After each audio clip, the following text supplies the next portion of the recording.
देखो दोस्तों, सबसे पहले तो मैं आपको ये बता दूं, जो ये गेम ऑफ थ्रोन सीज़न है वो HBO कंपनी का है। क्योंकि सबसे पहले ये रिलीज़ हुआ था नेटफ्लिक्स पे, तो सबको ये लग रहा था कि ये नेटफ्लिक्स का सीज़न है। खैर, अब बात करते हैं सीज़न 1 एपिसोड 1 की। सबसे पहले तो मैं आपको इंट्रोडक्शन कराऊंगा ताकि आपको समझ में आए। इस सीरीज़ में 7 राज्य होते हैं और उन 7 राज्यों का एक किंग होता है। अब कहानी की शुरुआत होती है कुछ इस तरीके से, जहाँ पे हमको घोड़े पे सवार कुछ योद्धा दिखाए जाते हैं। देखो दोस्तों, ये जो योद्धा होते हैं ना, वो दीवार की रक्षा कर रहे होते हैं, क्योंकि दीवार के दूसरे छोर पे बहुत सारी काली शक्तियाँ हैं। इसके अलावा बहुत सारे ऐसे जानवर हैं जिसको कभी नहीं देखा गया, और ये जो दीवार है उन जानवरों से और उन जादुई शक्तियों से रक्षा करने के लिए बनाई गई होती है। अब जो ये योद्धा और नाइट्स होते हैं, उनका ये काम होता है हर थोड़े दिन के बाद वो दीवार के उस तरफ जाएंगे और चेक करेंगे सब सही है कि नहीं। इन योद्धाओं की यही ड्यूटी होती है। एक दिन थोड़े योद्धा दीवार के उस पार जाते हैं यही सब चेक करने के लिए, सब चीज़ सही चल रही है कि नहीं। जब वो जा रहे थे तभी उनको रास्ते में से अचानक बहुत सारी लाशें मिलती है, और वो एक डिजाइन में होती है, और उन लाशों की इतनी भयानक हालत होती है जिसे देख के योद्धा डर जाते हैं। तभी अचानक से वो सारी लाशें जिंदा हो जाती है, और उन सारी लाशों का जो चेहरा होता है वो सफ़ेद होता है, और आंखें जो होती है वो नीली होती है, समझ लो कि एकदम बर्फ के जैसी, और दिखने में एकदम डरावनी लग रही थी। तभी वहाँ एक शैतान हमला कर देता है और एक योद्धा को मार देता है। दूसरे योद्धा घबरा के भागने लगते हैं, मगर दूसरे योद्धा को वो एक ही झटके में मार देता है। ये सब देख के जो तीसरा योद्धा होता है वो एकदम चौंक जाता है, और वहाँ से भाग के वो विंटरफेल चला जाता है।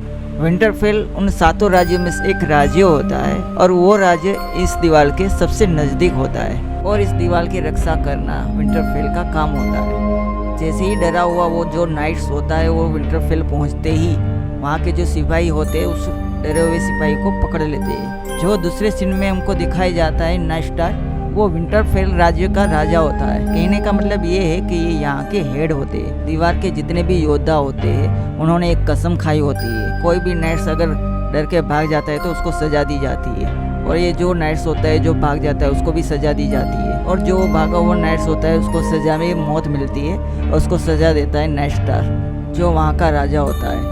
नाइट्स को सजा देने के बाद वो जब जा रहे होते तभी उनको रास्ते में एक भेड़िए की लाश मिलती है। दोस्तों, उस भेड़िए के 5 बच्चे होते, पर उन बच्चे के माँ बाप को किसी ने मार दिया था। पर नाइट स्टार के जो खानदान का निशान वोल्फ होता है, इस वजह से वो वोल्फ के बच्चों को अपने पास रख लेता है। इसलिए वो जो 5 वोल्फ के बच्चे होते वो अपने बच्चों को हिफाजत के लिए दे देते।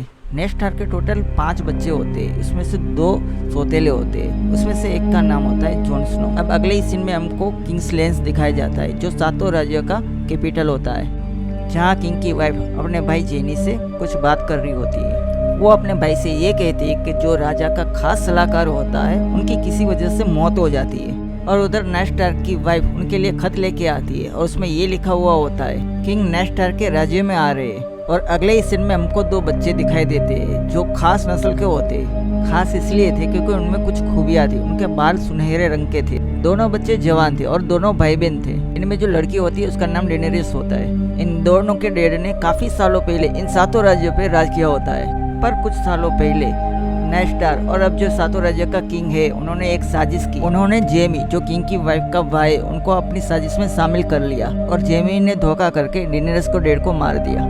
जेमी इसलिए मार पाया क्योंकि जेमी उनका गार्ड हुआ करता था। अपने डैड का बदला लेने के लिए डेनेरिस का भाई अपनी बहन की शादी किंगडम के सरदार से करवाना चाहता है। वो ये सोच रहा होता है अगर उसकी बहन की शादी टेगरिन से हो गई तो उसकी सारी फौज उसको मिल जाएगी, और वो अपने पापा का बदला ले पाएगा, और सारी किंगडम पे हमला करके वो वहाँ का राजा बन जाएगा। उधर किंग नाइट स्टार के राज्य में पहुँच जाते हैं, और किंग के आते ही सभी लोग इज्जत से अपना सर झुकाते हैं। और यहाँ पे हमको किंग की वाइफ का एक और भाई दिखाया जाता है जिसकी हाइट बहुत ही कम होती है, और वो एक तरीके का बोना होता है। वैसे तो वो बहुत ही अय्यास होता है मगर बहुत ही दिमागदार होता है। किंग यहाँ पे इसलिए आए थे क्योंकि वो नाइट स्टार को अपना खास राइट हैंड बना सके। किंग नाइट स्टार की बहन से बहुत ही प्यार करते थे, लेकिन किसी कारण से उसकी बहन की मौत हो जाती है, और इस बात से किंग को बहुत ही दुख होता है। किंग नाइट स्टार की बहन से शादी नहीं कर पाए थे, इसलिए वो सोच रहे थे कि किंग अपने बेटे की शादी नाइट स्टार की लड़की से करवाना चाहते थे। उधर डेनेरिस की शादी सरदार से हो जाती है, मगर सरदार का जो व्यवहार होता है वो डेनेरिस के साथ अच्छा नहीं होता। सरदार डेनेरिस के साथ बहुत ही बुरा पेश आता था। कैसे भी करके डेनेरिस अपनी जिंदगी सरदार के साथ बिता ही रही थी और डेनेरिस को सरदार की भाषा भी नहीं आती थी। तभी डेनेरिस को वहाँ के एक लीडर ने वहाँ के भाषा की 3 किताबें तोहफे में देता है। इसके अलावा एक आदमी देता है जो वहाँ की भाषा ट्रांसलेट करता है और तीसरी चीज देता है ड्रैगन के 3 अंडे जो काफी बड़े थे मगर वक्त के साथ साथ वो पत्थर जैसे बन गए थे। और दूसरे सीन में जो नाइट का सबसे छोटा बेटा है वो खाली पड़े एक टावर पे चढ़ रहा था। टावर पे किंग्स की वाइफ और उसके भाई जिमी को ऐसी अजीब हालत में देख लेता है। ये बच्चा किसी को जाके बता ना दे, इस वजह से जिमी उसको टावर से धक्का दे देता है। यहाँ पे खत्म होता है पहला पार्ट। नेक्स्ट पार्ट में हम देखेंगे कि इस बच्चे का क्या हुआ। नेक्स्ट पार्ट देखने के लिए हमारा चैनल सब्सक्राइब कर लो। मिलते हैं नेक्स्ट पार्ट में, तब तक के लिए बाय बाय।